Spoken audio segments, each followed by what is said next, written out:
Hello, and welcome to Curse of Strahd.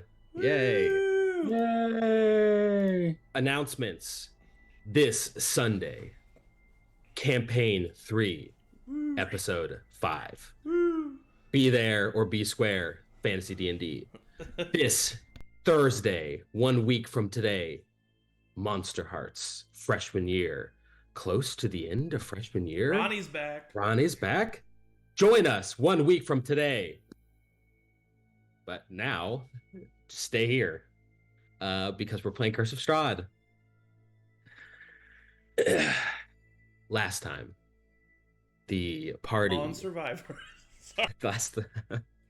the tribe has spoken. Gabe, you had barricaded yourself in the tower at the Lake Barotok, finding out that this tower was a temporary place of rest for the legendary monster hunter Rudolph van Richten. You ran into Esmeralda, a former student of van Richten, who informed Richard of some gnarly incidents of your past. You, in the middle of the night, were besieged by a hag that had been following Petra after Petra had slain two of the hags earlier at the windmill.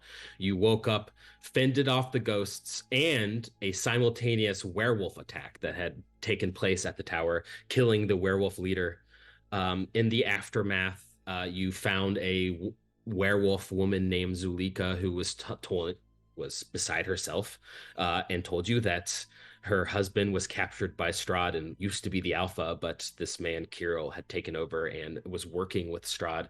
You decided at this moment, with the werewolf den mostly taken out and the Alpha slain on the ground, you knew that there were hostages in the werewolf den, but you decided to take a long rest, at the tower. You have to guilt trip us so hard on that. And I'm actually going to pause the recap, and we're going to go a little bit back in time. Petra, right after you had that interaction with the hag, you have been drained of life. You're lethargic and tired and a little bit weary, just dizzy. It's difficult to stand up. You need rest. So when they offer to take a full rest at the tower, you welcome the chance. You fall asleep underneath Esmeralda's wagon outside of the tower. Just a place to find a little bit of shelter that's relatively safe from the outsides. And your dream is instantly nightmarish. You're scrambling in the mud of a swamp, clawing at the ground. You've been clawing at the mud, digging for something for hours. Your fingertips are bloodied. You're tired and sweaty. You finally reach out to a hand. You pull this hand from the ground to see yourself, eyes open, looking back at you. You look around the rest of this field and see yourself many, many times, pulling yourself out of graves scattered along the hillside of the swamp. And this person, that you sit in front, grabs you and pulls you into the grave. And you wake up. And you are now riding on the back of a horse that is traveling quickly through some back forest trails in the western hills of Barovia. It is nighttime, probably 2 a.m. The full moon still high in the sky. There is a person in front of you on the back of this horse, but you cannot see who they are. They have a hood over their head, and there is a rope tied around your waist. But you think this rope is mostly there to keep you upright while unconscious on the back of this horse rather than a restraint. You kind of groggily come to and find yourself here as this horse is racing dangerously across these trails. What do you do? Is it a skeletal horse? It is a non-skeletal, a fully normal-looking gray chestnut in some parts horse. So I immediately am realizing it's probably not Gabe. And I, coming from a dream, am still probably a little groggy and wondering if this is reality. But I don't want to allude maybe to the fact that I'm awake just yet for the person who's carrying me to uh, know that I am also that I am now conscious. Um,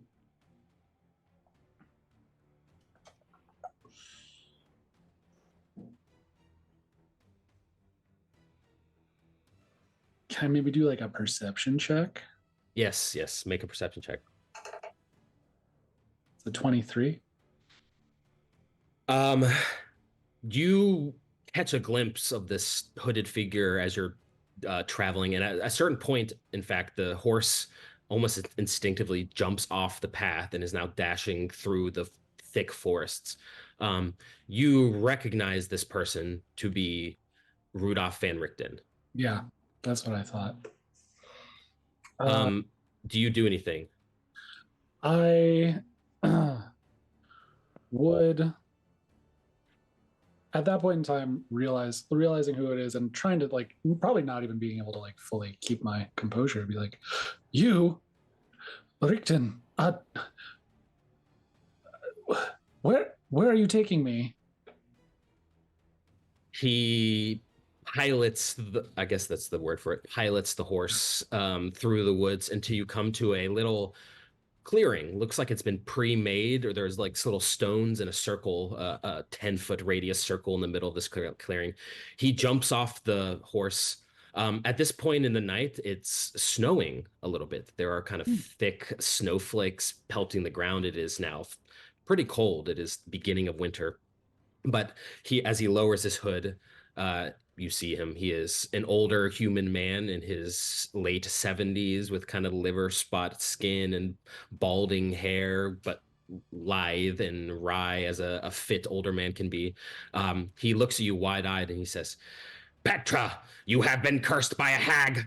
We have to dispel it from you. Please tell me that you have magic that can protect you from evil. Tell me. I mean, I've been training my whole life to protect myself and others from evil. I don't have the spell specifically protection from good and evil, but he gives you a big stick and he says, create a circle around these rocks. Take this vial, take a pinprick of your blood and put it in the vial. And I need you to cast this spell. And he hands you like a little bit of a tiny like piece of rock that you don't in this moment know what it does. Yeah. His kind of eyes are frantic. And then he steps away from you and he has a torch that he lights on fire. And he starts swinging the torch around into the darkness around you in the middle of this, like trying to like ward off things that lurk in the dark. I immediately kind of go into a space of like, oh, this is the person who like taught me everything, and so like I'm like, oh yeah, let me just follow these instructions. But I do look over the spell and I maybe want to do an arcana check to see if this is like a legit. Yes, make an arcana check. It's an 11.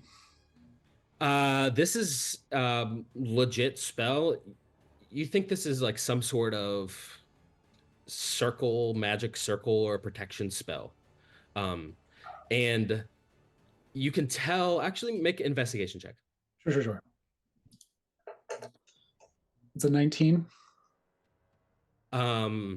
You can tell that Van Richten, as he's swinging his lit torch, there are things in the dark, spirits that are being delayed by these frantic swinging of the torch in his hand. He is looking back at you every so often, kind of like, get a hurry on. You know that the action to circle the stones is essentially a part of the components of actually making this spell. Seems like he is going to cast it, but he wants you to give him a head start. Right. Yeah, I kind of like dutifully then like almost going back into like, oh, this is my training. This is like I'm a school child almost again. Now just like following these instructions. Okay, can you make a let's say investigation. Yeah. Are you proficient in investigation? I am. We'll say investigation. An 11. Okay. As you're taking all these tasks, you hear Van Richten almost like scream out into the dark as he says, "Be gone, spirits! You will find no purchase here! Come back from which you came! Be gone! Be gone!" He's swinging his torch wildly, and as he does, you can see just for a brief instant, just slight silhouettes of clawed hands, spirits being wiped away. He looks back and he says, "They're attacking from the ethereal plane! Hurry, Petra! Hurry!" And you see him like run off to the south of you. It seems like what you didn't quite work, or you missed a step, or something didn't happen. Yeah. Can I try again? Is that Yep. That's right. You can try again. Rolling with investigation again? Yep. That's going to be a 22 this time. All right. So you create the circle. You take the little bit of blood. You start writing some runes. And eventually, Van Richten joins you in the middle of the circle, and he starts furiously scribing the runes. And I need you to roll initiative. Oh, sure. Shit. That's a 21. Okay, so this is a little bit of a skill check for you, Petra. Yeah. Van Richten is finishing this magic circle spell. So he is on his turn in combat. He's going to use his full turn action, bonus action movement to continue the spell. Yep. On your turn, you can do basically one of two things. You can use your action to cast a spell or attack or do whatever you want normally to repel the spirits that are now closing in all around you now that Van Richten has stepped inside of the circle to complete the spell instead of holding them back with his torch. You can either use your action to cast a spell, or you can use your action to make another investigation check to help Van Richten complete the magic circle spell quicker. I will tell you this, because of your failed check and your just now successful check, the magic circle spell is going to be complete in 4 rounds. The monsters that are encircling you will basically be able to attack you in 2 rounds. Now, if you want to use your action to make an investigation check, I'll just give you the DCs now. DC 15. If you hit a DC 15, you'll take 1 away from the amount of rounds it takes to complete the spell. DC 20, you'll take 2. And DC 25, you'll take 3. And of course, if you take 3 away, you'll essentially create the magic circle now before they even get a chance to get to you. You are first in the initiative. What do you do? Do these feel like they are undead? Absolutely. I think then I'm going to try to turn undead. All right. And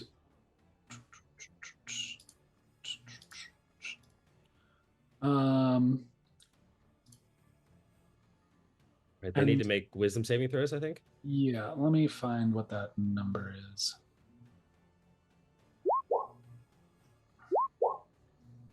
They all failed. Are they? I mean, and I don't know if these are homebrews or not, but if they have a challenge rating of 1/2 or lower, they are also destroyed. They are not destroyed, but they are basically. What does it look like as you like banish these spirits as they're piling on top of you in the middle of the circle? Yeah, so I like have done my part of the spell to queue us up, and then like having seen him kind of warding them off with like his stick and torch and light, I'd like reach into like my holy symbol and kind of pull out this like light from this like sun talisman, and it like shines for a second and like creates this like this aura that kind of pushes into this veil of darkness, and I think pushes these like shadow spirit things away. Cool. Your morning sun emanates from your symbol, and these dark, shadowy spirits are repelled. And because they all failed, they are now turned and they just flee, which gives Van Richten enough time to complete the spell. and you now sit in the middle of this kind of glowing ruined circle. After about 10 minutes of your spell, these spirits begin to approach the edge of it, just kind of like barely visible, transparent creatures kind of clawing at the edge. But every time they get close, they burn and sizzle and return back into the shadows. The Van Richten takes a few breaths and he looks to you and he says, "Smart move." And he kind of sits down on the ground. Thank you. I kind of just like stare at him for a while. I've been looking for you here. I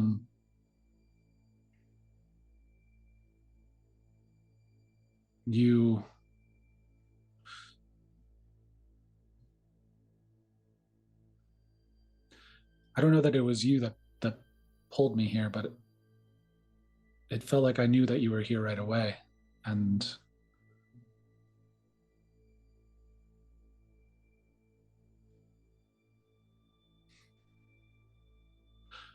whatever has gone on in our past, I think it makes sense for us to work together in the destruction of this devil. He stands up and paces, although not too far away from you because he can only stand 20 feet away from you in the circle. And he looks back at you and he says, "Petra, you have been cursed by this hag. We have delayed it, but she will continue to attack you. Now, I see that your vitality has been drained. Let me heal you." And he comes over to you and pulls out a holy symbol. Can you make an investigation check? Yep. So 23. He pulls out a holy symbol, and you can tell that he's about to cast the spell Greater Restoration on you. Mm-hmm. And as he's doing this, you're a little bit floored because you've never seen him pull a holy symbol out. He's a cleric without a god, essentially, as far as you know. But this holy symbol is a eyeball that's half closed, but is turned vertically. And you know this to be the symbol of the Night Mother. Oh, yeah. The Night Mother, you would know, is, in some ways diametrically opposed to the Morning Lord, the polar opposite. And there is basically there's two schools of thought in regards to how people perceive Night Mother worshippers. One, there's a lot of people in the Morning Lord that hate them. They are the antithesis of everything that this Morning Lord, the Morning Sun, stands for. If sun and light is the best part about life, then a creature that presumably created night is an enemy. But there's a lot of other people that don't think so poorly about the Night Mother worshippers. They think of the Morning Lord and the Night Mother as two halves to a whole. Kind of like you can't enjoy the good if you don't know how to combat the evil. I will let you decide how you feel about the matter personally as a worshiper of the Morning Lord, but it is weird that Van Richten has this holy symbol, but he does cast Greater Restoration on you, and you regain all of your hit points that had been drained before by the hag. Awesome. And Van Richten says, "The hag has a hold of you. She could be using you to create chaos elsewhere. You must be careful. The only way to fully rid yourself of this is to kill her." Yes, I'm ashamed that she got away. Well, unless you have a way of trapping her in the material plane, not letting her go back to the ethereal where she hides from people. The only way to truly do that is to go to where she truly lives. I tell you this with some trepidation, Petra, but I know that you will be safe. South of here, there is a village, or what once was a village, named Beres. It is destroyed, but this is where the hag lives.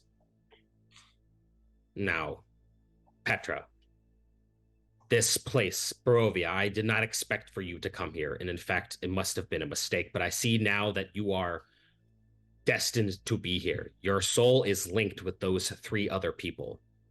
You must do whatever you can to make sure that no one, including yourself, is corrupted by this place. But it is not so easy to just kill Strahd and be done with it, Petra. There is something greater here that controls even him. What, I do not know. But the only way to truly save this place is to figure out what that is. Now, this hag, she is, in fact, I know, very old. And she has been in this valley for a lot longer than Strahd has. And I know that she is not a friend of Strahd. Perhaps she knows something. But of course, perhaps she is also a fiend from hell that must be vanquished at the first turn. That is the predicament of monster hunting. It's true. And I know her to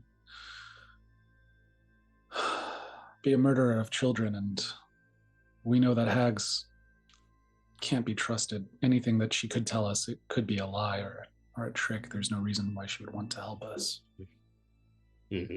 Correct. But perhaps Breres has more answers than just her. I do not know. Now, as far as Strahd goes, I'm sorry, Petra, but I cannot work with you. At least not forever. I can't work with anyone. It is not you. I know that of every person who has ever lived on every single possible timeline in every galaxy, that you, Petra, are the only person capable of freeing this land. And I do not say this lightly, but I am just a burden to you. I know this. You could be so much more, and I think that... Forgive me, I know you to be a very wise person, and you wouldn't be saying this if you hadn't thought about it already. But why are you not here if not to help destroy this devil? He rubs his chin and says, I have a personal matter. And when it becomes personal, that is when it is easier to become sloppy as a hunter. I know my son to be here in Barovia, and I have to find him above all else. I think I might know something of this. He cocks an eyebrow at you. What do you know?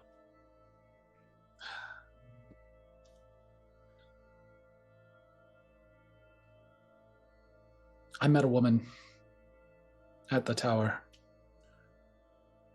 She told me, and I don't know if this is true, that your son, he is one named Escher. He nods.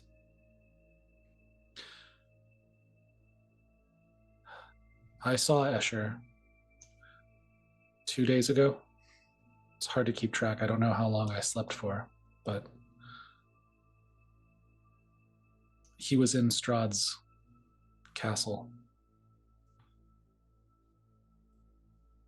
Do you know this already?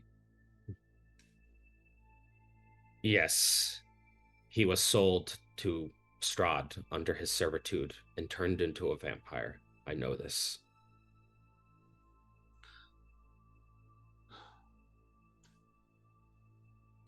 While we were in the castle,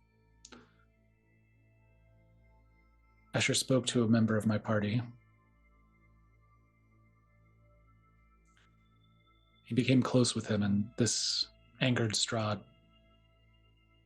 I don't know the state of Escher, but I know that Strahd's wrath was directed at him.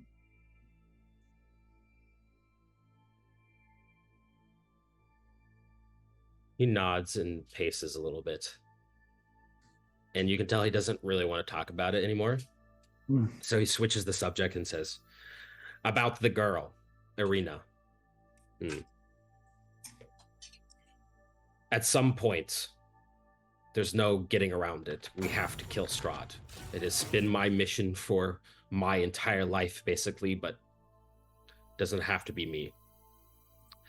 But Strahd is a brilliant tactician, a general, a planner, a veteran, a general. He's everything. He will never, ever be surprised. You will never fight him here in Barovia on your own terms. That's not how he operates. Unless he gets reckless. And that stunt he pulled in Vallaki with the bones. Now that was reckless. He could have destroyed those bones hundreds of years ago, any time, and he could have done it discreetly, but he chose to do it in the middle of the city while talking to that girl in front of everyone. There's something about her that he wants. I don't say this to you lightly, but if that's how to get him off his guard, then you must use her. I wouldn't do so without her consent, but I agree that I think she could be useful in that way. And from what I know of her, she would probably even be willing to participate like that. He nods and puts his hand on your shoulder and says, "Remember, Petra, it will be difficult, but you must know that the good of the many is better than the good of the one. Now, I can see that you are tired. Your vitality is restored, but it will not be fully come back until you have gotten a long rest. Let us rest here in the magic circle, and then tomorrow there is a powerful item that I want you to have. We will go there together."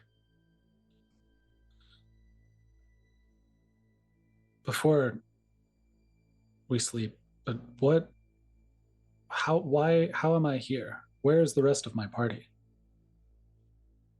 I had to remove you because, for some reason, you slept outside of the tower, whereas most of them slept inside of the tower.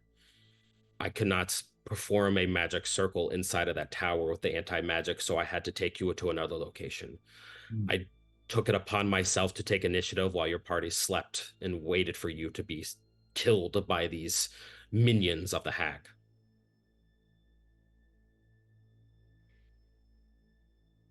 In that case, thank you. He grunts and lays down on the ground and puts out a little sleeping bag. Yeah, I guess I realize that he's probably not going to want to talk to me as much as I'd like to maybe get some more information out of him. And knowing him for quite a while, even as many questions as I have, I make ready my bed and fall asleep in the circle. You fall asleep at 2 a.m. or so and are awakened a long rest amounts later in the early morning by a man. Looks like a guard. He's a plain clothed human man with a long spear and some ragged leather armor. He pokes you a little bit with a spear and you're kind of covered in snow. There's obviously been some snow fall overnight. You look around, no sign of Van Richten, no sign of the circle, really no sign of anything. And this guard looks to you and says, "You there? Do you have a place to sleep? It is not safe to be sleeping out here in the wilderness." Oh, of course, yeah. I don't know how I got here. You hear a scream from deeper in the woods. The rest of you, you woke up at the tower,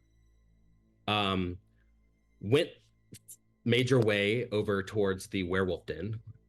If you remember, Petra was there in the morning, but wandered off silently. When you got to the werewolf den, you found that the place had been destroyed. People had been slaughtered. It had been gassed with silver dust, and it had basically choked out every werewolf that was in there, but also, you found, had choked and suffocated the humans, prisoners that were in the back. You were too late. You found Zulika, the werewolf you were with, crying over the lost members of her tribe. Seemingly, she is the only one left, or at least for now. You confronted Van Richten, who you found in the back part of the werewolf den. He admitted that he had come here with some ulterior motives. You had a very, very tense showdown with him in the middle of the forest, accusing him of murder of these civilians. Meanwhile, Esmeralda went invisible, snuck off into the cave. Why, you don't know, but you get the feeling that Van Richten and Esmeralda were communicating in some way. Sal, you went off into the cave after Esmeralda. You did not find her, but something interesting happened to you. You, at one point, you have always had this ability as a chronergy wizard to chronal shift. You know, it's not, you're not seeing to like timelines. You just kind of use a little bit of magic to kind of get an instinct of, I shouldn't do it this way. I should do it this way. And when you did it this one time in the cave looking for Esmeralda, it was as if the wizard was waiting behind a curtain to jump out just at the right moment. You snapped your finger, the chronal shift happened, and he was there in front of you in the tunnel just for a split second. Wide-eyed, messy hair, big long white beard, classic wizard. His eyes open to you, and he said, "Free me from the book, Saul!" And he disappeared. Gabe, you had a interaction with a dusk elf woman in a gown that you believe to be the Night Mother, this person who has taken you under her wing and has restored some of your belief. And perhaps you're still fallen, but redemption is around the corner. This is a feeling that you have not felt in a while. She comforted you and told you that you in fact saved her as well as she saving you. Richard, this tense standoff with Van Richten and his pet saber-toothed tiger backing you against a tree. Petra walked up to you, got a little bit dead-eyed, went up to you and grabbed your face. Head tilted back. Giant spider crawled from her throat, and she melted into sludge at your feet. Van Richten fled in the aftermath. Richard, can you make an Arcana check? Absolutely. I think I'm not great at that. No. Sophie was super casual. Super casual. 13. You think that Van Richten had something to do with the fact that Petra just melted in front of you. You don't know if Van Richten made Petra do this, or like turned Petra into a being that could do this, but he did something that prompted Petra to melt and then fled. Gabe is in front of you, like a little bit slack-jawed. Gabe, you see Petra melts in your kind of haze. But it's hard to process, but you feel something come off of Petra's body now at the feet of Richard and try to, for lack of a better word, attack you. But this dusk elf that you're talking to intercepts it on your behalf. And she smiles at you as she grabs this little ball of light that had come from Petra's body. And you like shake your head and you're now back in the forest. The Night Mother is gone, but you see Richard now standing in front of you. What's going on? I just, I'm gonna use my bonus action to dash, and I'm gonna run after Van Richten. All right. Can you make a perception check? Why not? Oh, thank God. A 19. Richard darts off into the woods. You know which direction he went, Richard. So, and he's an old man, and you're fit young man. Yeah. So you think you're probably faster, but you're now running off in that direction. You don't see him, but you think you're falling in the direction. Gabe, what are you doing? Did the Sabretooth run off with Von Richten? Or is it chilling here? The Sabretooth is out of sight. Yeah. Okay, yeah. I think I just really loudly yell, Sal! And then I'm just gonna run after them. Sal, you hear that from inside of the cave. Get there, damn it, and we'll go run out of the cave and probably see Gabe running, and I'll follow him. Just to clarify, I don't see Petra, right? No. She melted away, and is there a spider there? No, there's okay, cool. Yeah, so yeah, there's no remnants of that situation, so yeah. I am running after. Yeah, I did what I said. Richard, you after like 2 or 3 minutes of like running through the woods, you run into a small little clearing where Zulika is, the werewolf woman, and she's screaming. Blood-curdling scream, and she's like kneeling down on the ground in front of you, like kind of hunched over. She doesn't look up to you when you come over into the clearing. I have the alert feat, so it's a surprise. But I guess that doesn't really help with this. Is there any way I could? Fuck. If this can't be justified, I totally get it. But is there any way that like I could perceive if like this is some kind of illusion? Like if that's maybe Van Richten disguising himself as her? Yes. Yeah. Make a perception check. Thank God. I've rolled 3 11s in a row. It's a 19. Lucky day. 2 things. You think that this Zulika in front of you is the real Zulika. Okay. And you recognize her cries to be of pain. You also see that, or would know that Van Richten was using some sort of illusion before.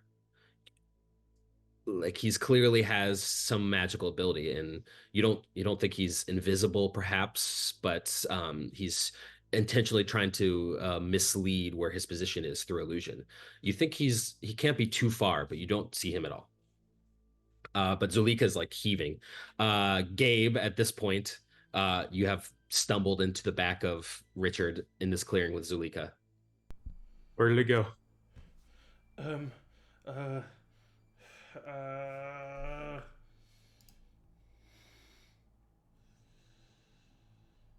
I wish I could have fucking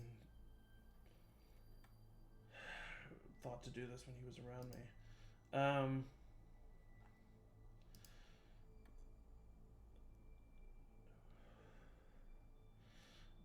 I mean, do I see any like, I don't know, do I see any like grass that's been crushed or twig that has been snapped that like could lead me in the direction that he is? Yeah, make a survival check. Fuck. It's an 8. No, nothing around.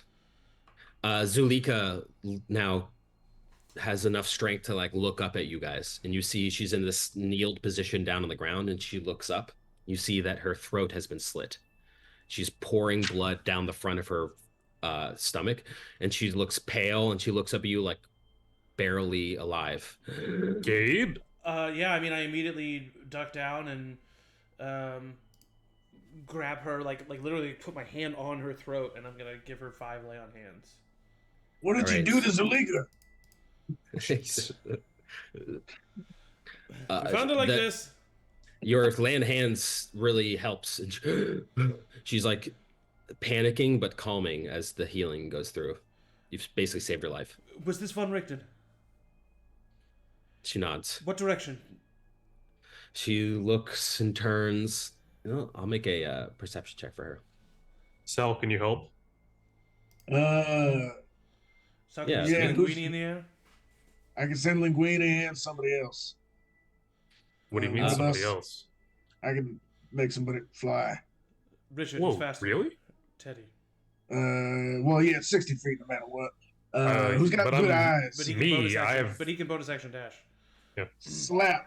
I'll cast flying. I'll slap you. Damn. All right. Cast flying. Oh shit. It's 10. You got 10 minutes. Whoop. Go up in the air. Start. Okay, as you are you flapping your arms? You don't have the flappy arms of a I flyer. feel like I'm really Fist leading with my center. Like it's just kind of like I'm like on like a winch and pulley system, hip like thrusting up. it's more like if you were like doing wire work in like a community theater show and it's not Nice. going super great and it's just Gotcha. kind of like jerky, not very Gotcha. finessed. All right, you're jerking up into the sky. As that happens, Petra, Don't say jerking up into the sky. you're Petra, this guard has run off towards the scream. Are you following behind? Oh You don't- yeah, absolutely. You don't recognize the scream, but you do now stumble into this clearing with this guard with Gabe and Sal and a woman badly injured who has just been healed. No Richard And Sir, right? and Sir. Sir found you. Petra. Petra? Yeah, no, hey. Who's Zulik von Richten attacked. We saw von Richten. He killed all those people, Petra. He killed everyone in the cave. what? No. He did. Yeah. Including the civilians. Richard's looking for him right now. Where did they go? I just point in the direction they went. I run in that direction.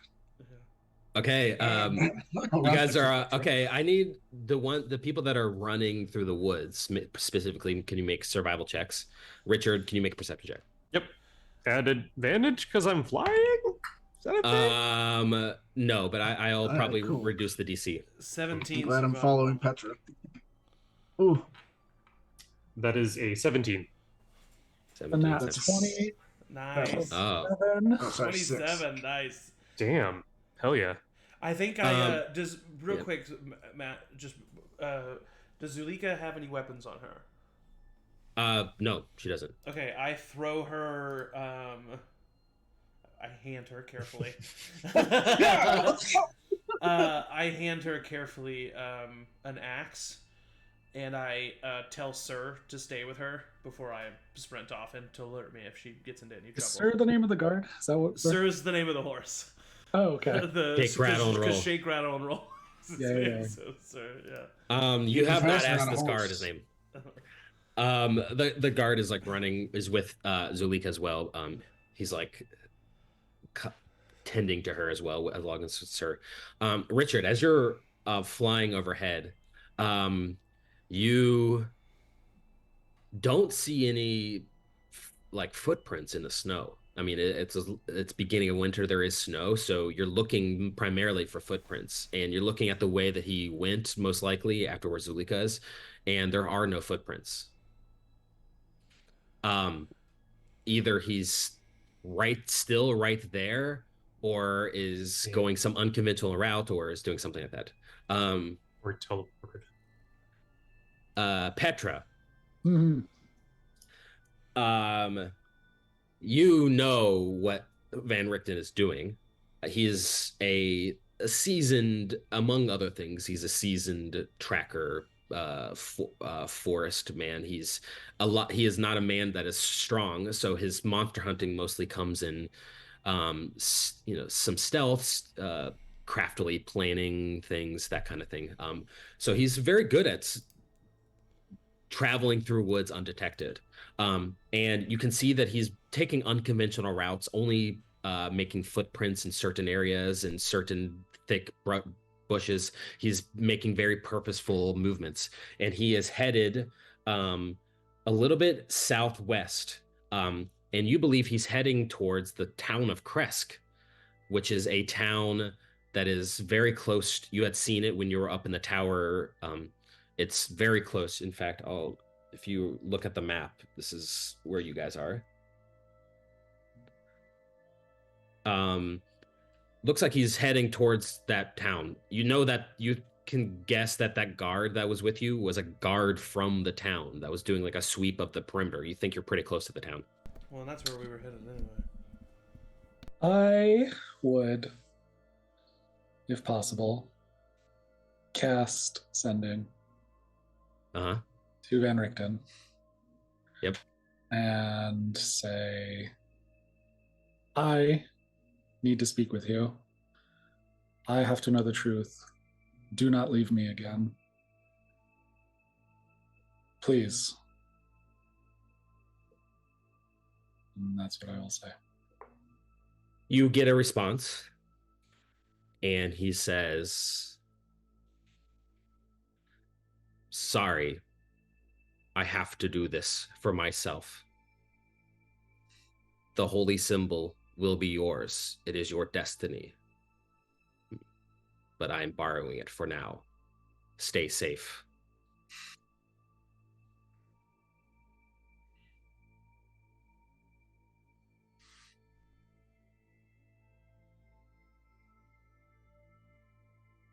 I would kind of stop running after him at that point in time, knowing that I'm probably not going to catch him.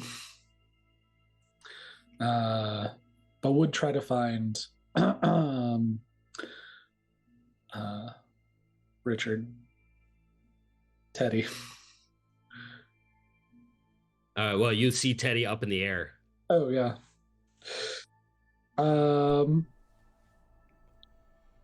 I would yell at Teddy, like, hey, come down. I zoom down and like tackle her into a hug. Oh my god! Oh my god! Oh my god! How are you not a puddle? How are you not a puddle on the ground? Oh, that was disgusting. What did you do? What was that? I think I know. I think it was just a trick. I hear you've met Von Richten. Stand back a little bit. Don't fucking do that ever again. I was asleep in the snow this morning. I don't know what... You were kind of soulless, we thought.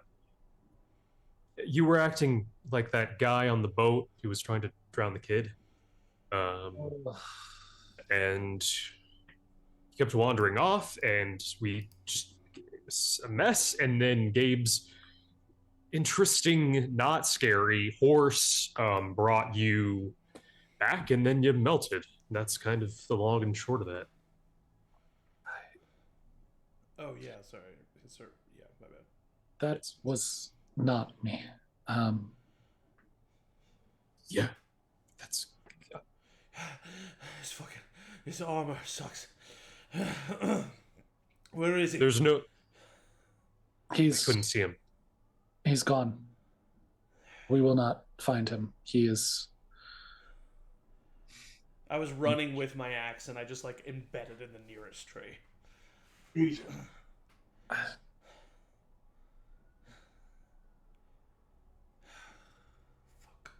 Are you okay, though? All things considered? I'm better than I was yesterday. I met him last night. He took me while I was sleeping, and I don't know what you have all been through with him. Somebody will have to catch me up, but he removed the Hex's curse from me, at least.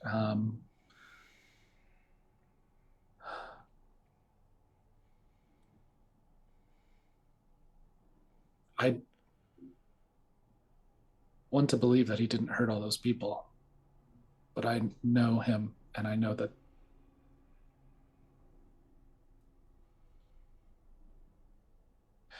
he would be willing to if he thought it was necessary. He admitted to it. And then I'm just going to walk away and go check on Zulika. He doesn't seem too concerned with, I guess in his words, or his beliefs collateral damage? No, this is not news to me, but it hurts my soul to know that he's not learned his lessons.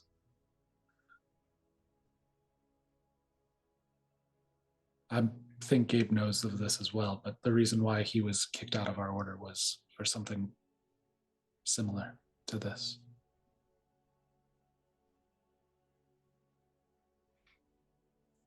Great. Where's Sal? Hey, right here. Oh my God, I'm so sorry. Yeah, I've been out of breath behind this tree over here this whole time. I'm good. Yeah. Keep up good though for a man of 70. 40, yeah, like 90. Somewhere in between there, yeah. 40, 50. 30, 30 to 150. 32? Yeah. Yeah, no, you keep up a good clip. Oh, thanks. I mean, I'm not as spry as I used to be, but I'm still pretty quick. Well, he also didn't used to have horns, and then, Yeah, they kind of, wind drag, kind of slows me down. Not used to them yet. Piddlewick is doubled over as if really, really tired, but you know that Piddlewick doesn't have lungs. Amazing. And it's also silent. Yeah. Yeah. He's Good job, buddy. Yeah, hey, way to go, keeping up. That was a good performance. Yeah. You want a little treat? What's a treat? What's a treat? I don't know. I'll give him some rations and hold it out to him. We've established he doesn't eat. Yeah, I don't know. I enjoy the He texture. it. You see, he puts the rations in his mouth and like chews it, and then like you can see it like tries to swallow, and then like looks at you for a second, and then he has like a little like shirt on, like a little jester shirt, and you see him pull the shirt to expose like a metal like breastplate that is his body, and you see there's a little compartment that he pulls out in a slot in his stomach, and he inside of this little compartment he reaches in and grabs this kind of like half chewed up ration and closes the compartment and hands it back to you. Holy shit. Wow. That is one. I don't know if I trick, would my have friend. done that. Piddlewick But just you- baby cool bird trick. You surprise me more and more each day. Sal just got 5 different types of cancer. I'm already addicted to child pie, so it's fine. Linguini is like sitting in a tree next to you and looking at you like, you really gonna give him rations and not me? It's like, Oh, arms sorry. crossed. Do you want it chewed or unchewed? It communicates to you chewed. I'll give it to Piddlewick. But eats it, does the same thing, opens up a compartment, hands it to Linguini, and Linguini happily takes it away and There starts you eating go. it. Everybody's happy. Your dynamic weirdly works. The three Yeah. of Nah, circle of life. What is happening? you. Mhm. Well, we going to Kresk, or what do we do next? Gabe, as Yeah. you're Alright. you're doubling back to find Zulika, Yeah. as you're discussing this, you see that Zulika is not there. The guard looks to you. Shake Rattle Roll says that Zulika has walked back into the cave. She's like gathering bodies essentially. But you come back and the guard's there, and he says, "You there? Are you all right? Do you need medical attention?" I'm fine, thank you. Okay, she went back into the cave. I didn't even know this was here. Do you have a place to stay? Do you live in Vallaki? No, we are looking to spend our evening in Kresk. Well, you seem like wholesome adventuring type. If you would like, you can come with me. I am a gate guard. I think perhaps the burgomaster will let you in. That would be nice. I have to go check on my friend first, though. All right, excellent. You can wait for my other friends here. Yes. My name is Sandrine. It's a beautiful name, Thank you. of course. It was my mother's name. I start to walk away to go find Zulika, and then I look back. It's a hell of a good name. I keep going. He nods to you solemnly. You head over to Zalika, Gabe. Zulika, I'm so sorry to interrupt you. I know you're hurting. And if it's not incredibly selfish, I have a couple questions I want to ask you. She nods and says, "Do you mind walking with me in the cave? I just want to see the wreckage now that it's cleared out." Yes, but at the first sign of you being affected by anything in there, if it's still lingering, we're getting you out. She nods. Okay. And then I'll go in the cave with her. Does she seem to be okay as we walk in? Yes, it is dissipated mostly. Okay. It doesn't look like it's affecting her other than a little bit of limited visibility and like a cough once in a while, but she's not actively taking damage. I and respectfully as possible, like I'll even help her with bodies and stuff. Who is the man that was still barely alive? What was his name again? Yes, Something I think. that's a incredible question, and I will definitely have it. He was the Skinnis. Skinnis. Yeah, he was the older man. Skinnis, before he died, he said something to me. He said that I was a follower of the Night Mother, and that he knew me. Does that make any sense to you? She like double takes and she says, "Follow me. I I don't know, but I need to show you something." Okay. She like leads you further back into the back part of the den. Okay. Um, yeah, as you go, you're walking by wolf bodies. It's bad in here. Yeah. But she does take you into a back part, and there is a statue here. You recognize the statue to be of the drow woman that you had met. Dusk elf, not drow. Sorry. Yeah, I know. You, she's got the same gown, although it's a statue. Um, Undeniably the same person. And she says, That's her. the Night Mother is a well, I before I was a werewolf, I was a follower of the Morning Lord, but it's hard to be a follower of the Morning Lord, and especially in these times, not even seeing the sun. I Part of the reason I became a werewolf was because the Night Mother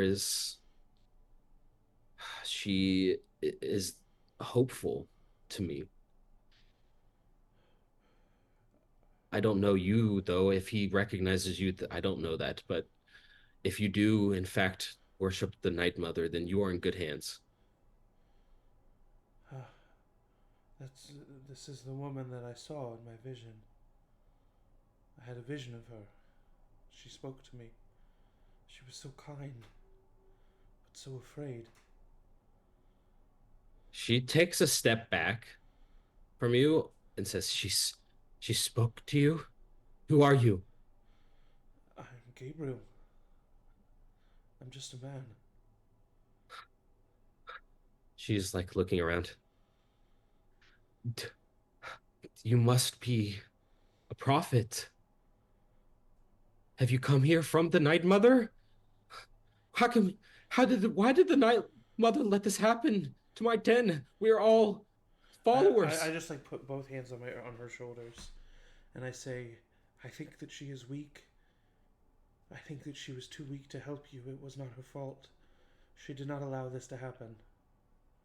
And I just kind of like slowly like me too like guide her to her knees so that we're both on our knees like looking at each other. Okay.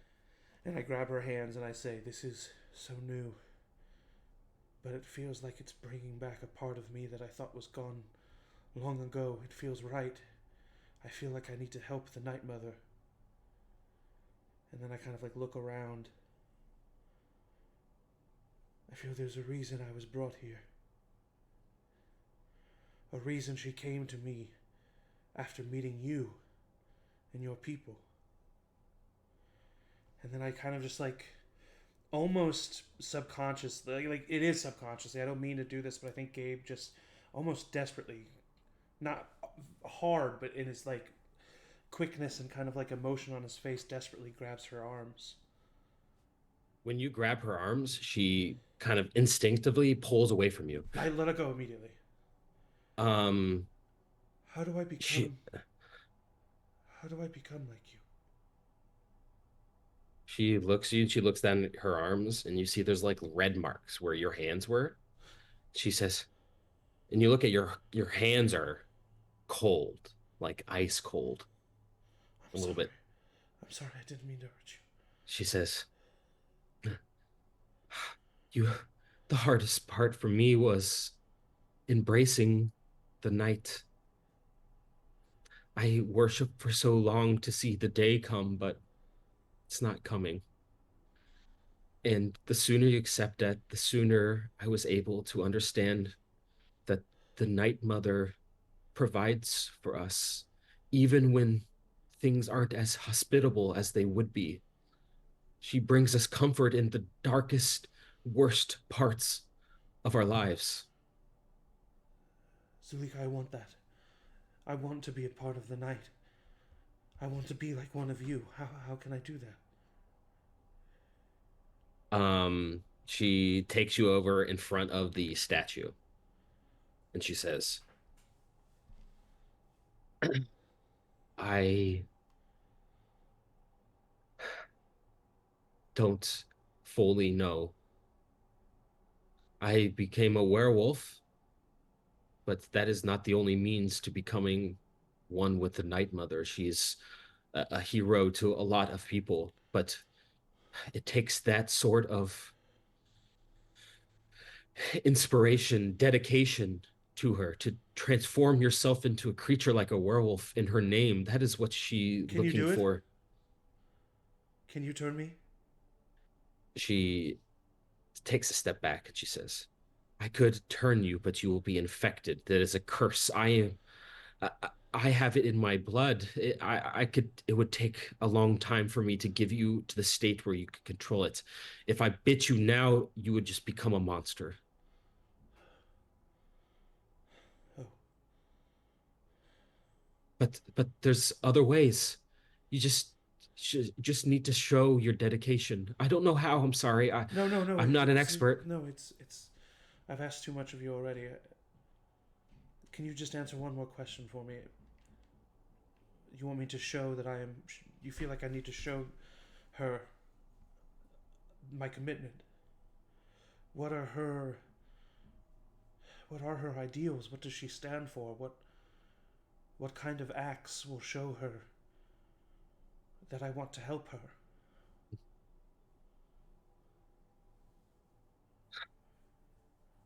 Can you make an insight check?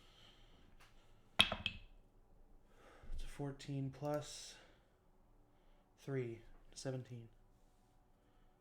Zulika seems a little bit um, ashamed Okay. and says, "Well, it's not necessarily about hope. I had hope for a long time and just made things worse. It's she's like is like struggling to put into words how to frame this to you. And she says, "You must embrace the dark part of yourself to be good. As a non-werewolf, I was a human, but I knew that I had anger issues. I would go off the handle. I was uncontrollable. I was a bad person, but I became a werewolf and I used those bad parts of me to be good, at least in my own way. Is that enough? It's impossible to know. I've never had the opportunity to talk to her, but I have found my way in a lot of ways."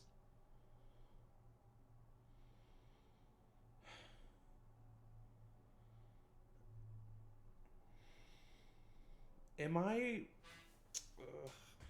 I don't know how to ask this without being meta. Is there some kind of role that I can make? Some kind of insight inwardly, or some kind of role, and please, like, feel free to say no. This is an annoying question as a GM. But a role to determine if I embraced this darkness and became a monster, to use that for good, do I feel like that would be good? Like, do I... I know, just make an insight yeah, check. yeah. It's a 14 plus 3, 17. I think you're probably having a lot of conflict with this because what she's telling you to do is directly against your core principles. And in Yeah. fact, in some ways, doing that is what made you a fall in the first I place. know.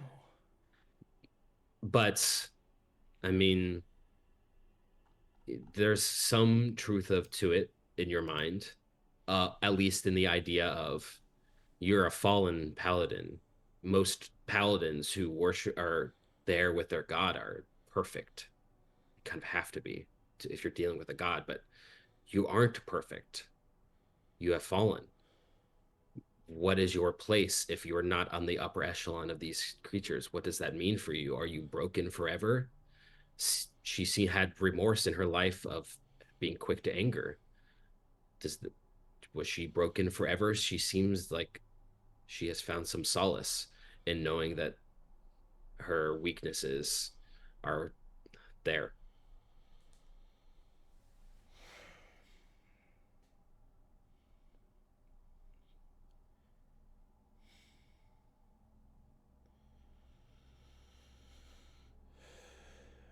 And I mean, I think Gabe is struggling because when he's spoken with the Night Mother, and when the Night Mother has granted him ability and come to him in his visions, he's had white wings and felt good, and felt helpful.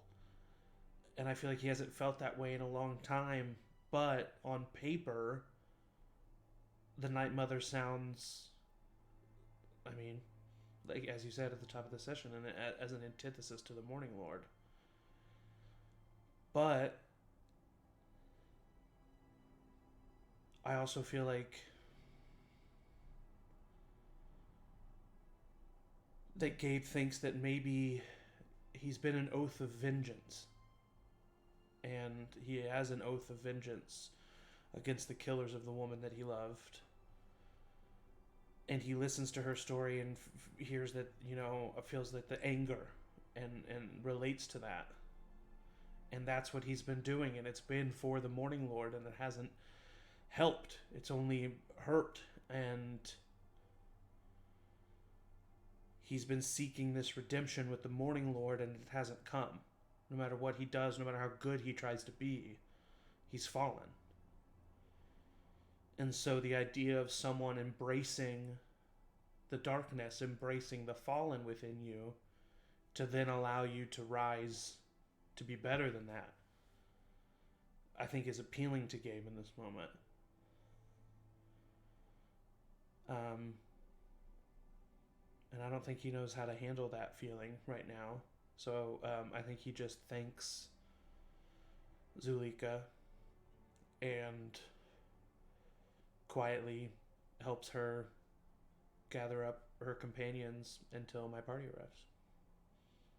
All right. The rest of you, I'll say you have made your way towards the front of the cave and you meet up with Gabe and Zulika and Sir. The guard there, Sandrine, looks at all of you and says, "You guys can come with me to Kresk if you want. We should get out of the woods. It's dangerous here." Sure. Yeah. Yeah. Thank you. Cool. All right, let me guess. You guys are from Barovia, village of Barovia? You don't look like Velaki people to me. Sure.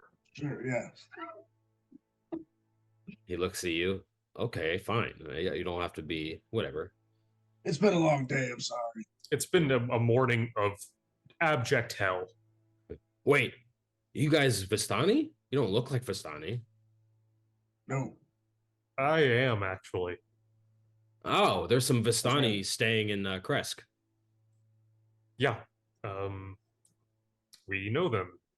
Oh, that's nice. This is the first time Dimitri, the burgomaster, has let in Vistani in the city for a while. He's in a good mood, so let's maybe we should let you in before he gets a little sour grapes. He doesn't normally let them in.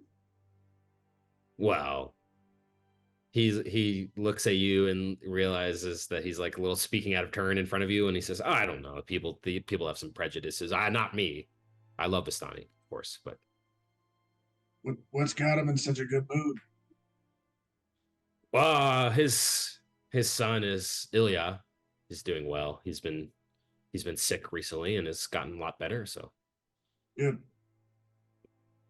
all right, you guys ready? Do you need medical attention? He looks at Zulika, and she's like carrying some dead bodies, and this man goes, "Oh, this is awful. If you want, we can bury these inside the graveyard in Kresk." And Zulika shakes her head and says, "We'll bury them here."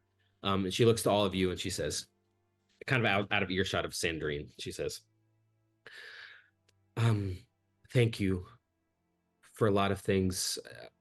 I have a lot to think about. I'm going to stay here in the den, but please, if you're ever back in the castle, my husband is still there. He's still imprisoned. Yes. I will come with you.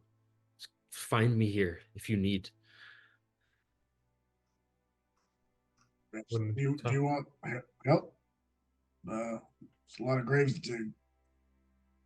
take. She nods and says, "It should be one of us. No offense to you." I'm taking.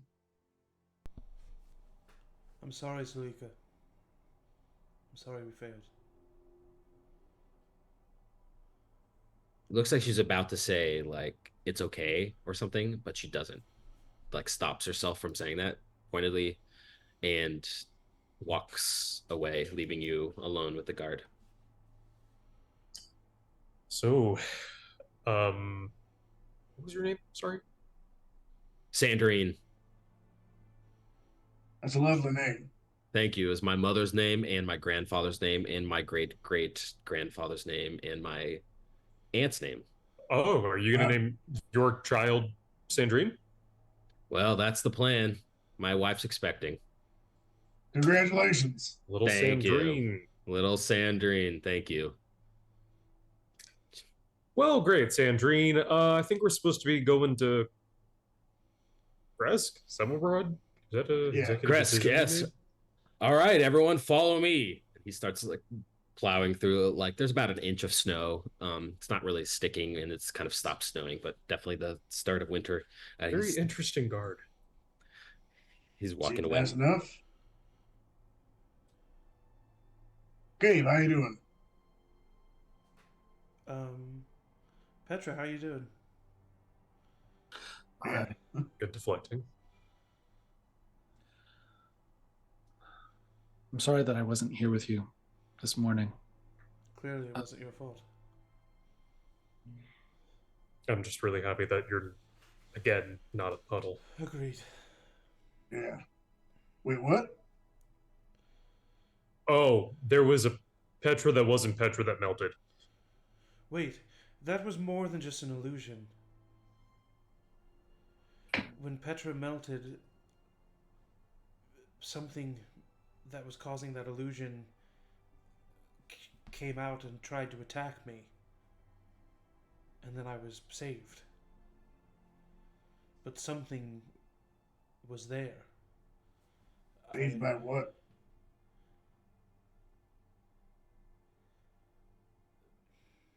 The Night Mother. I think that Van Richten has, as you know, Cade, he was purged from our sect, banished, excommunicated, and he's found some other means to power. in spite of not having access to our god. His illusions, his magic, it seems to be coming from the Night Mother. I am part of an order within our sect that embraces some darkness, so it does not surprise me that there was already some of that in him, but if she's looking upon you as well, I don't know what that means. I'm struggling with it as well. I know that it's hard to feel the touch of our God here. But you aren't alone. Thank you. I think if we stay on the path, our faith will be rewarded. Good.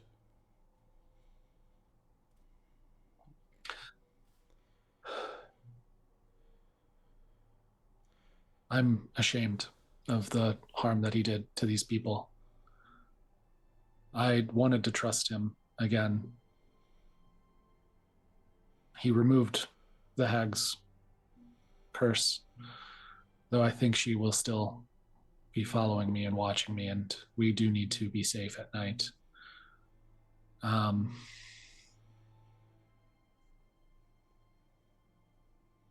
We should we should find a place with a warm bed and a warm meal. Yeah. Do you all want to stop and pray real quick or something? No. Okay. I don't know. I know that's important to you people, but As we walk, I do want to kind of I'll drag behind a little bit, and so hopefully Petra and Sal won't hear. Just whisper to Gabe. Well, perceive if you want, then, I guess. Am I allowed to ask how you're doing? You're allowed to talk to me any way you want, and thank you for asking. I'm scared. Of course. Why wouldn't you be? By the way, your deflection game needs work. This weak stuff. I wasn't trying to hide it. No, I can teach you how to do it. I've basically been doing it professionally for, let's see, almost 30 years now. You know what's funny, Teddy? I wouldn't have thought this to be true, but I think so have I.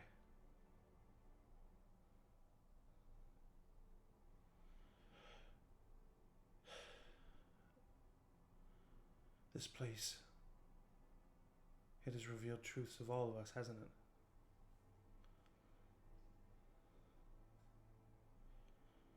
I hope you're not getting nostalgic. it? I still very much want to leave. No. Yes, of course.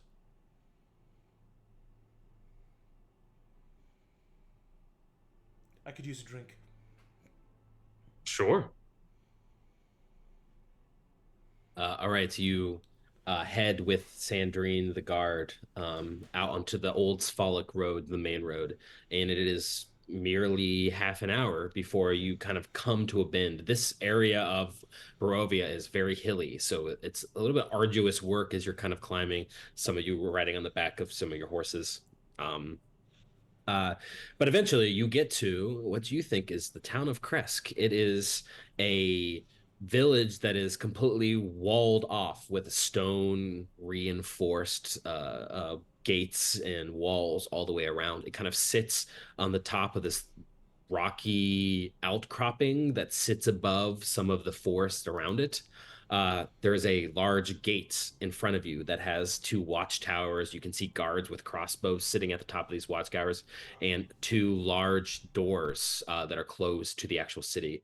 But inside of the gates, you can't see a lot because of the walls are so big, but you can see the tops of snow-dusted pine trees littered all throughout. I mean, it looks like there's a forest inside of the city from here. But most prominently, you can see up on this hill, probably 500 to 1,000 feet up above the city itself, is a large abbey. It looks like it could be like a convent or a medical place. There's a large clock tower, and there's just a solemn bell chime that rings out throughout the valley every hour. Just bong. Sandrine takes you up to the front gates, and he yells out, "Guys, we have a few more. Found them in the woods. They're seeking refuge. Is Demetra here?" And one of them nods and leaves. And Sandrine turns to the rest of you and goes, "I know the Burgomaster. Not a big deal. So I'll get you. Demetra will come out and talk to you. And if you guys want, come on by. I'm sure the Burgomaster will offer some rooms to you if you want. But if any of you need the place to stay, you can stay at my place. My wife is very pregnant. So if any of you is a good midwife, that would be helpful too. But Thanks that's for the not offer, required. Sandrine. I might take you up on Mighty it. kind. Also, is this doll alive? Oh, Not no. No, I don't know. Are you alive, Piddlewick? He looks at you and nods his head furiously. Yeah. Awesome. Looks like he is. Okay, excellent. He's got a lot of personality. The doors open and you see a man walk out. Middle-aged, slightly heavy-set man with kind of balding, Barovian man, and he kind of looks to him and he goes, "I heard you all were sleeping in the forest. Now, if you're gonna sleep this close to Kresk, well, you should be sleeping in a warm bed. My name is Dimitri. Who are all of you? Where are you from?" We're from Barovia. My name's Gabriel. Salvatore. You too? Theodore. Petra. A good group of names. All right. By the way, If you- I told Sir to like stay Oh, in the forest nearby. Yeah. And what the fuck is that? Yeah. Oh, hey, your Uh, horse is missing some of its skin. Yeah. There's only you could just see eyes peering out from the nearby forest. Ugh. He's like So so creepy, but like in a So cute way. Piddlewick is too creepy, but the flesh horse with the glowing eyes is a cool pet. Nailed it. Yeah. It's exactly on point. Exactly the situation. Covering Piddlewick's ears. Yeah. Earmuffs. Dimitri opens the gate and like motions for you all to come into the town. You can see there's a lot of land mass. Let me actually move you to the map. So you can see. Map. It's a map. It's a map. So you can see most of the area of this town. I mean, it's probably just as big as the village of Barovia, but way less people live here. It's mostly like forest in here, and you can see there's like livestock and gates inside, and looks like they're like self-sufficient. Like they've built a community that does not need to leave this area. You also see there is the Abbey up above, just kind of looming down. There's a switchback road that leads up to the top of it. But Dimitri, as he's like walking, he says, "Of course, you can all would like you to meet my wife when we get back to my house, and my lovely son, Ilya. This is Kresk. You've caught me in a good mood, of course. We are a proud people. We have been here in Barovia for a long time. If you are, in fact, evil, I would ask you to please leave immediately." All right, I'll see you later. Start walking. He's joking, of course. Nah, I'm just kidding, man. Nah, he's a great guy. That's funny. No, I cast Detect Good and Evil every once in a while. I think everybody's good. Yeah. Well, I hear your son is doing well. That's fantastic. Oh, right. Congratulations. thank you. He was very sick for a long time. Are you Just please. My wife is making stew. We have actually had some visitors come by recently. Some of them have left, but there are a few that remained, and we have invited them over for dinner. We have extra. We're making some soup tonight for dinner. If you would like to join us. I love soup. Please, that sounds amazing. Yes, of course. Would love to. Oh, excellent. Here, right here, is the blacksmith. This is owned by Dimitrov. He's a good guy. Over here, there is the bar. I wouldn't go there. Oh, okay. We have two bars here in town. I would go to the one on the opposite side of town. We do have a nice lake in the back if you would like to fish.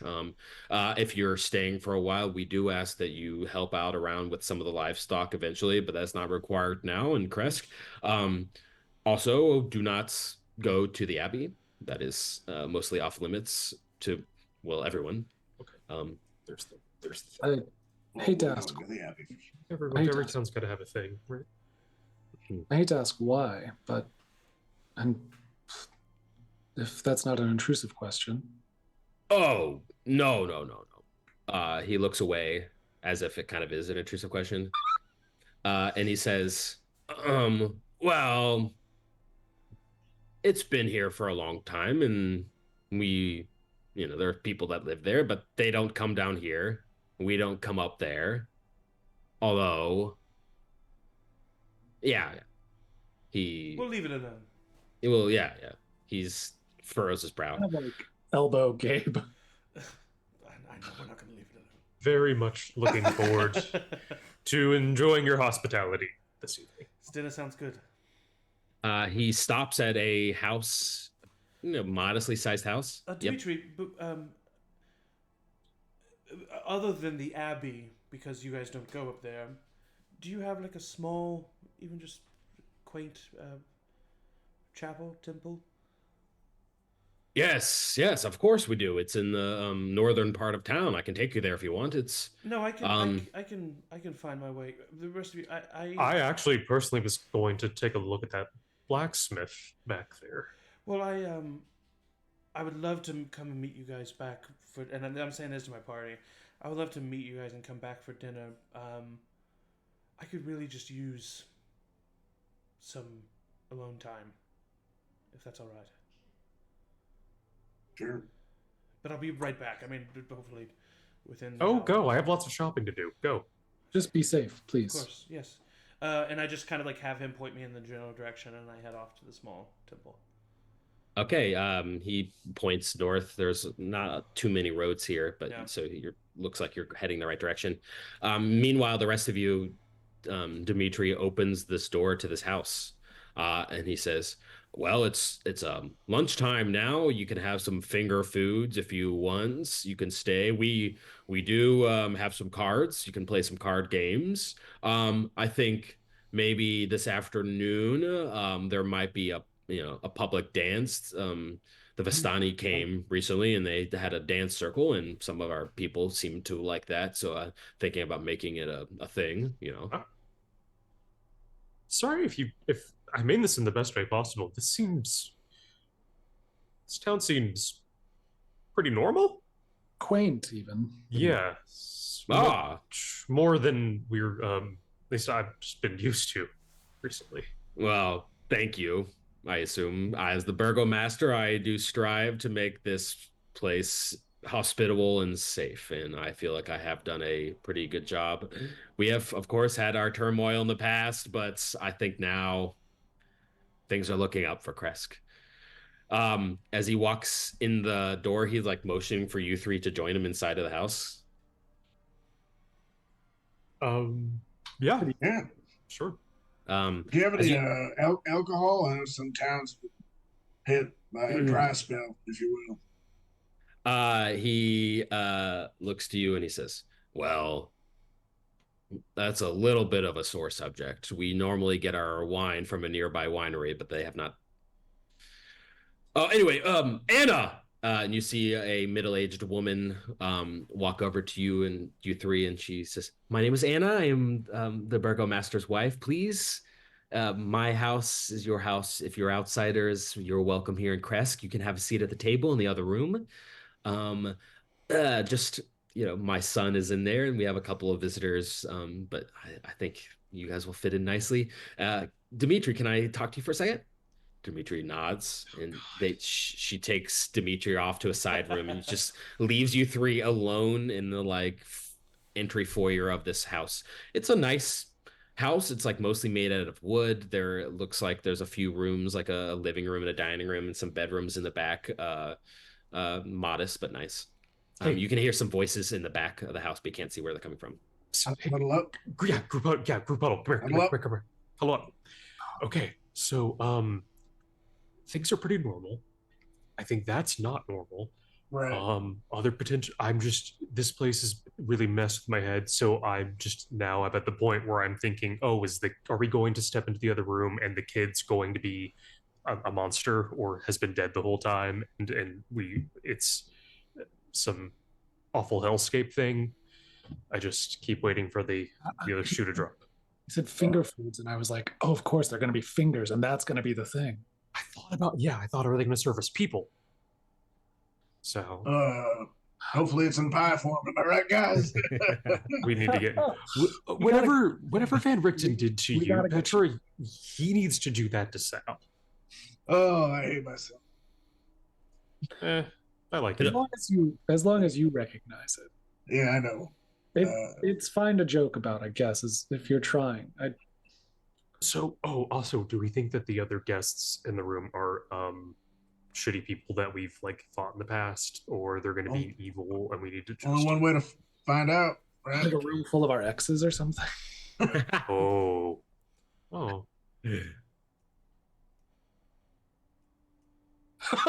Hey, sorry, that was a joke. No. Yeah. Yeah.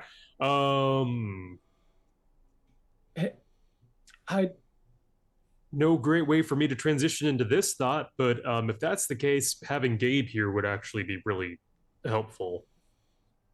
Oh. Just in case of similar exes? No, I just made in case of a battle. Oh, yeah. No, Gabe would be true. It would be beneficial too. But who knows? I'm sure it's going to be fine. Again, it could be fine. This could all be totally fine. Okay. Good huddle. After you, Mr. Charming. Okay. Now it's kind of weird. I'll walk into the other room. You walk into the other room to find a dining room with a table, and there's some plates of food, like communal plates of food, and you see a few people sitting around the table. First, you see a 14-year-old boy, like teenage boy, a little bit lanky. This is Ilya, the son of the burgomaster. They have a striking. If any of you dated him, we're gonna have a problem. Just no, absolutely not. He's awkward teenager, a little bit tall and lanky, and he's like eating food and a little bit kind of rambunctious. He's like stuffing his mouth with like crackers and breads and stuff, and he kind of looks up at you, eyes wide, like mid bite. You see sitting next to him across the table is a Vistani woman, person you've actually never seen before, although or at least you have seen her around the Vistani camp, but you have never introduced her. But she is part of the group of people that traveled with Irina in a caravan from the Vistani camp. And then the only other person in this room you see in the back corner is a little 8-year-old Vistani girl that you know very well to be Arabelle. Oh, wow. And she looks to you guys and she sits back and she goes, well, if it isn't the people that saved my life, my heroes! Arabelle. My heroes arrived! Hey, it's good to see you. This is what she looks like. Oh. Hey. She looks at all of you and she says, oh my gosh, this is so fun that you have come here. Everyone, these are the brave people that saved my life. Although I think that I could have saved myself without their intervention, but they did save my life, so I will give them that. Ilya, the boy, is like stuffing his mouth with food, and he like says, hey, and like spits out some fruit out of his mouth. The woman, Vistani, kind of nods to you, and Arabelle walks over to you guys, and she says, the burgomasters are very nice. They've allowed us to stay here, so please have some food. The bread is kind of bad. The soup, Good looking out. not that good. Honestly, Anna, the burgomaster's wife, is very nice, but bad cook for some Okay. reason. Hey, Annabelle, between you and us, is this place cool? I mean, aside from not so great soup, everyone seemed cool, nice. Yeah, of course. By the way, you three, just so you know, Irina and my uncle Erigal, they went with some Vistani to the winery nearby. Oh, Oh, It's pretty close by. I don't know why. is that the Wizard of Wines? Ah, yes, the Wizard of Vines. That's I don't mind puns. well, we might actually need to speed up us going to the winery Yeah. then. Well, I Yeah, think they next were. stop. I know that there's a family that owns it, the Martikovs. I think they're related to the people that own the Blue Water Inn. So I think Irina was going there to find some refuge, perhaps. My uncle Erigal, he is very good. He's very powerful. Don't worry, she is in great hands. I am not worried at all. How are you guys? Did you went to the castle? That seemed stupid. Yeah, I don't really know what we gain from that. I would agree that it wasn't the smartest place to be. Well, you gained a lot. I got married a little bit. Yeah. You got married just one day after you fucked my dad? Okay, wow, that just took the wind right out of my lungs. Oh, she like slaps you, goes, "Don't worry, it's okay. I don't hold it against you." Oh man, okay, that's Yeah, still dude. really sorry. That was just, it was a hard hit to my center, that sentence that came out of your mouth. Yeah, that's what happened. It was kind of an accident. I was pretending the guy was scary, kind of, but really hot.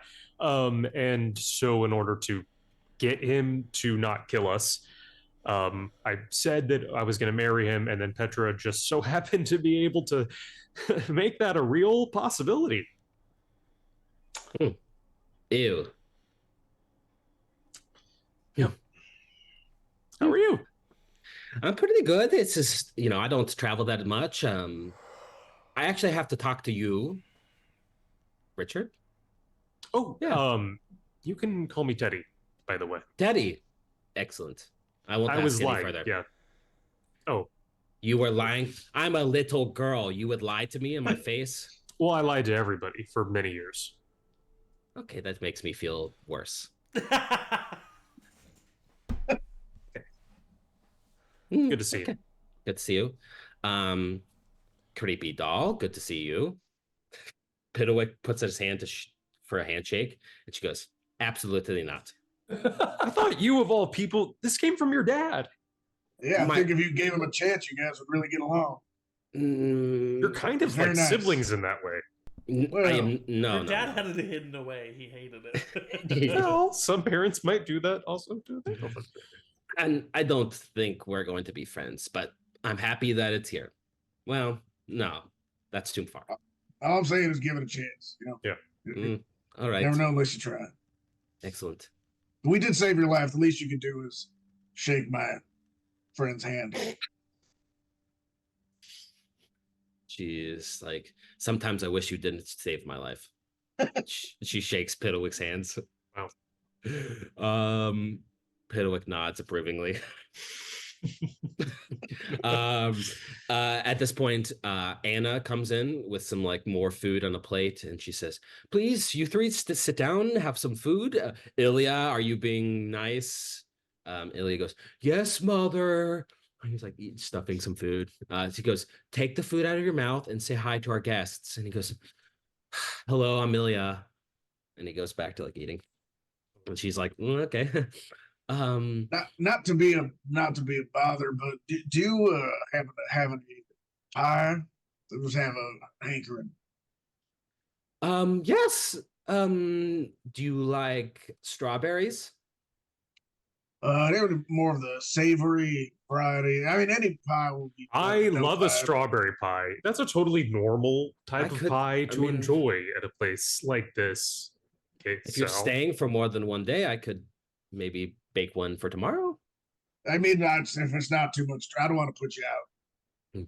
Good. Arabelle looks to all you three and she says, can I actually speak with you in private just for one little tiny second? Okay. She heads off into a side room. She's like in this little side room now that she's alone. She's like pacing. She's like 3.5 feet tall, a little 8-year-old girl. And she goes, all right, okay, couple things. You know how I'm a seer. I can like read people's fortunes and I'm super powerful and stuff like that. That's a given. Yeah. 100%. I have been doing tarot card readings for a long time, and people come to me and they're like, hey, Arabelle, do you want me to, I need to see my future. And I say, I don't see your future. I just can read the cards. And they tell me, and then I read the cards and it's so obscure and opaque and it's hard to understand what's happening. And then they say, hey, what does this mean? And they start getting mad at me. And I admit that I get some pleasure out of telling them that I don't know what it means. I just tell them. It's kind of fun for me to just be like, hey, this is it. You figure it out. But I read my own fortune and it's cryptic. And now I understand why that's so frustrating. There you go. I saw myself here in Kresk. There's a shrine to the north and there's a pool of water. And I in this card reading, I saw myself looking into the pool of water at my reflection, and I saw you, Teddy. Oh, what does that mean?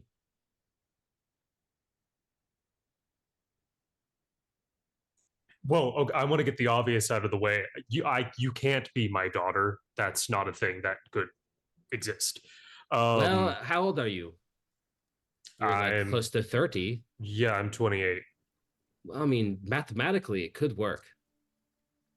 I understand where you're coming from, but I'm telling you, you're not my dad. You're not my dad. You're not my dad. Yeah. You're my dad. No, you're not my dad. No, I'm not. I promise you. I'm also not going to marry your dad. I hope that's okay. Oh, you can't. You're already married. True. Thank you. Thanks, Petra. Okay. Just yeah, I don't know what that means. Well, I'm just wondering because your fortune linked you to me. Exactly. Huh. It's probably nothing. Well, I can honestly tell you, I don't know what it means, but there are a lot worse people to share a fortune with. Oh, that's so nice. I've been ribbing you guys, but you're all fine. That means a lot going for you. Thank you. Yeah, cool. Appreciate it. Also, one more thing. Yes. About Ilya. I didn't see this, so I just overheard. I'm good at eavesdropping, we'll say. But I would never eavesdrop an interview, but whatever. This kid, he was so sick recently that I think he died. And there's a guy up in the Abbey that came down to the village and resurrected him. He seems fine now. Anna keeps calling it a miracle. I mean, maybe it is, but it's giving me the creeps a little bit. How long ago did this happen? A couple weeks before I got here. It's pretty new, I think. I don't know. But they seem to be in a good mood now that I would be too if my son died and then it was resurrected. I don't know. So you never met him before he passed away? All I know is that he is a teenage boy who's kind of rude and kind of stupid and eats a lot. It's pretty Seems common. normal. Yes. Yeah. Boys are so stupid. I know. Aren't they? Yeah. I think Petra would then, with that, try and get a whiff of some undead coming off. Gotta whiff that undead. Yes. What are you Walk casting? up to the child and just hocus pocus style. I guess I could just cast Turn Undead and see what he does. Fucking evapor. While we're Destroy having soup, undead. soup and dust would be a terrible combination. It's a waste of a perfectly good pie child. Borscht. Uh, I'm gonna eat the child. What do we want to do? What do we want? If Gabe you was could here, cast- he could detect it. You could cast radiant damage to see if it does double damage. Yeah, Is there a way to do it without directly attacking the child? You could incinerate this child. Yeah, that's true. Well, how about this? I don't know. Oh, never mind. No, of course not. Never mind. Let's just do a detect magic. Okay. Detect magic. Let's see. Let me just quickly look something up. Elsewhere. Yeah. Your detect magic reveals somewhat strong necromancy coming from the kid. Oh, sure. Other than that, there is some kind of latent. There's basically latent magic coming off of Arabelle of every school. It's just like a little bit of basically every school. Just a wee bit. Just a wee bit. That makes sense. But other than that, and other than any like magical items that anyone has in the party itself, that's it. Yeah. Yeah, I think Arabelle's right that something brought this kid back, and it wasn't just his own healing. Well, I mean, there's ways to bring people back that aren't insidious. It's true, but I mean, you'd have to be incredibly powerful, granted, but it's possible. Yeah. I think the bigger question that I have right now is, if this was such a miracle, why are we not allowed in the Abbey? If the person who resurrected this son came from there, wouldn't you think it was something to be celebrated? yeah, it's true that it would take somebody who's very powerful to cast that. I wonder if they are the reason maybe why this town seems so safe. If they are keeping Strahd at bay, and I would be curious to meet them. And I will say it was just, there's no proof that it was an evil casting or anything like that. Revivify itself is a necromantic spell. Right. Yeah. We should definitely go check out that inn. As soon as they said don't go in there, I was like, well, we're probably gonna find ourselves. I didn't want to be rude. I just kind of was like, nodded and then like, yeah, of course. Gabe, I felt like that guy was gonna keep talking, and then he was like, "Oh no, it's fine. Stop talking." And I was like, "Man, what the fuck?" Well, this is fun. Thank you for including me on your deliberations. Oh yeah, I feel like I'm part of the team now, right? Yeah, I mean, you have of course. precocious living. Hey, how do you feel about the Morning Lord? How do I feel about the Morning Lord? I don't know. They're fine, I guess. I'm just saying, like, if you wanted to like dedicate yourself to him, I could help do that. Make a persuasion check.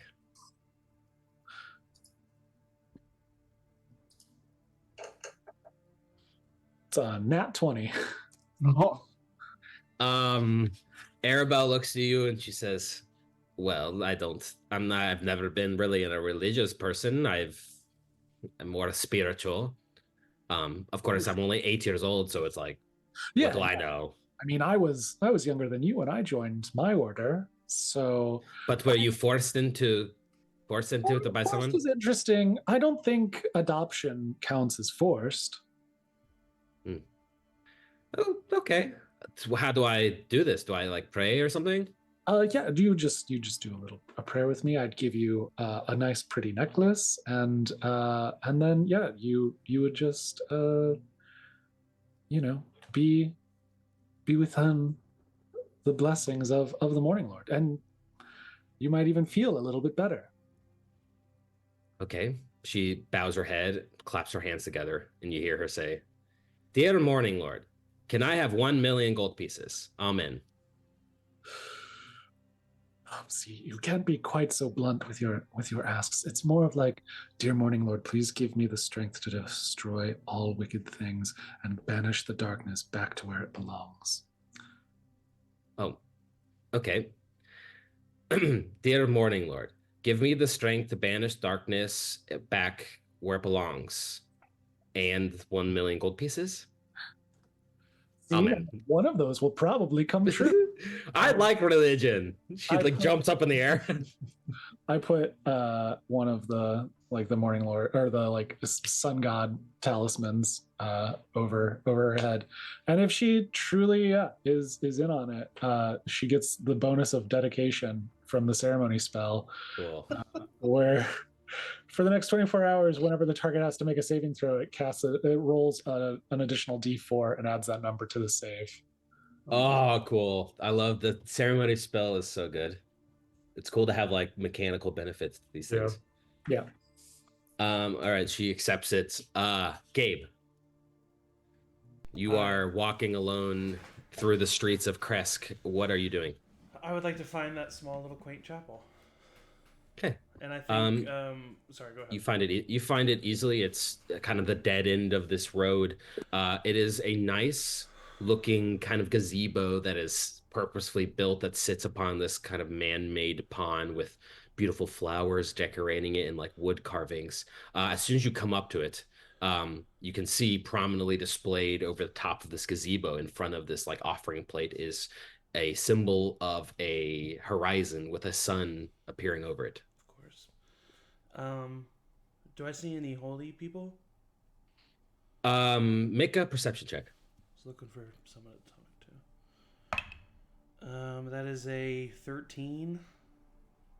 You don't see any holy people or priests, at least you don't think, but there is an older man, maybe in his 70s, an old man who's seated at a bench kind of nearby overlooking the chapel, and he's got his head bowed, maybe in prayer, silent prayer. That's really the only person around here. There's no one else around. Mm-hmm. I think that Gabe, especially on his way over here, his head has been reeling. And I think one thing that he's thinking to himself is that this place has done nothing but take things that he thought were so undeniably true and turn them on its head. He thought he was here for a reason. He thought being here with Teddy was destiny, and that turned out not to be true. He thought that if he could slay vampires, if he could help these people, that the Morning Lord would grant him his status back, maybe. That's the reason why he was here. And yet the only time he's felt like himself is when he's been in contact with the Night Mother. And he thinks of Petra and what Petra was saying. And he thinks that she's wrong. He thinks that continuing down this path is not the answer. He thinks that von Richten taught her everything that she knows. And I respect Petra and she respects him. So maybe he's right. Maybe you do have to do things that you don't want to do in order to truly conquer evil and to help those that need it. Maybe he is in the right. Maybe he was doing what he needed to do. And I think that every time he's tried to reach out to the Night Mother, he's been able to talk to her even, and yet he's not getting answers. It feels like something's stopping him. Something is stuck. And it feels like the Morning Lord is stopping him from, or what he thinks of the Morning Lord, even, and even if it's not the Morning Lord itself, it's the personification of the Morning Lord is stopping him from talking to her and from reaching his true potential. I mean, he's been fallen for so long. And ever since he's been fallen, he's done nothing but try to be the best. He changed so much, like he told Teddy when he first got here. And he looks at the old man and he says, "Excuse me." He looks up, startled for a second. Yes.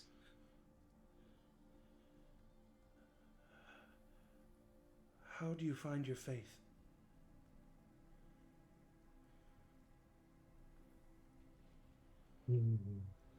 He takes a second, deep breath, overlooking a long life lived in this place of struggle. And he says, my faith comes from hope. Every day I hope that this will be the day that the sun rises. But the sun doesn't rise. What if I feel like there is something I'm supposed to do, but I'm too scared to do it?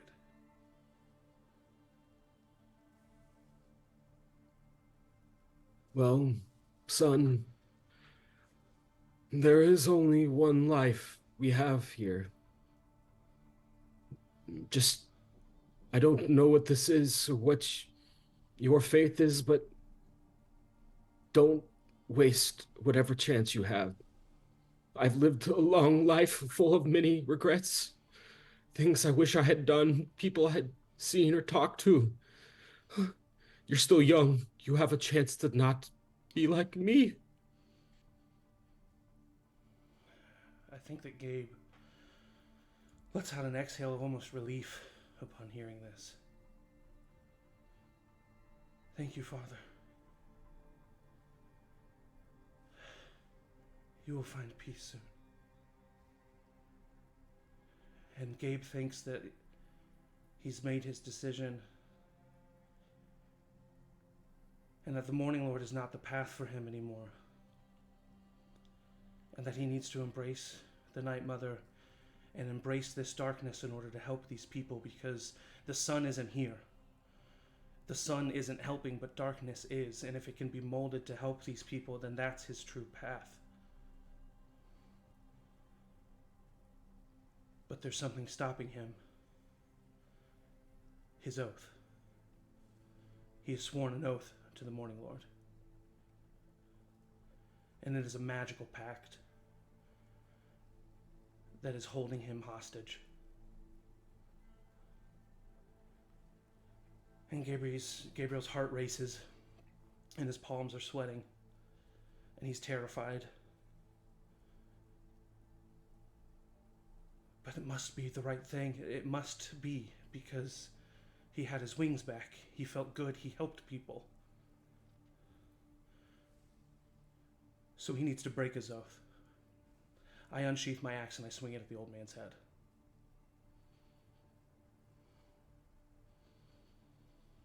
The man is surprised.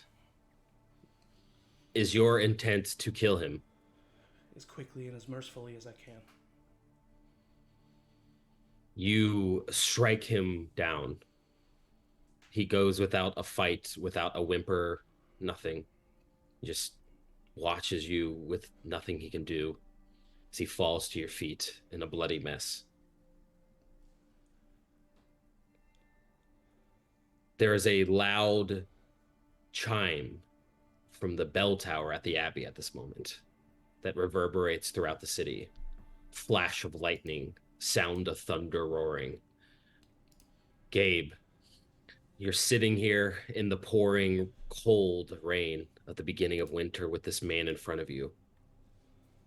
Look at him. And what you have done hits your mind, but perhaps you have done this man a service in some way, however despicable that might sound to you. And you feel everything that you've ever known about your life fade away. Your oath to the Morning Lord, your deeds in his name, even the way you fell, all that you realize no longer defines you.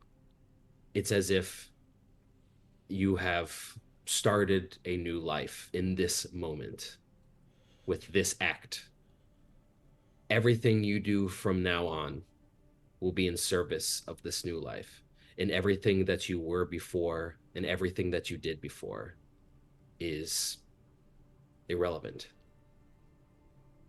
You look up at the Abbey, looking down upon the city, and you see a silhouette of a man standing on top of the roof, like looking down at you. You cannot see his features other than the silhouette of two large wings, angelic, sprouting from his back. He's just, he's so far away, but he's just looking at you. You could tell that he's looking at you despite the fact that you can't see his eyes. And you see him nod. Sorry. What do you do? I unfurl my wings. They retract from your back, brilliant whites, full of power, angelic, a sense that you have not felt in a long time. You are filled with righteous, divine ability. You can feel your senses tingle. You can feel your eyesight just become a little bit better. You can look around. Everything is like a sixth sense to you. Everything is heightened. You look up at this figure who is nodded to you. I fly to him. And that is where we're going to end tonight's session. Oh, shit. We wanted to relax for like 5 minutes. And I was seeing you just fucking zip by the window. Yeah, you see Gabe flying. Gabe? Oh my god. I'm literally... Soup is only okay. I'm shaking. Oh my god. That was fun. Thank you guys for playing. Ooh. Thank you, Matt. Look, we've already done announcements, so Yeah. like, what else do you want from me? Just as always, before we head out, prayers up. Prayers up. And see ya. Yeah. Yeah.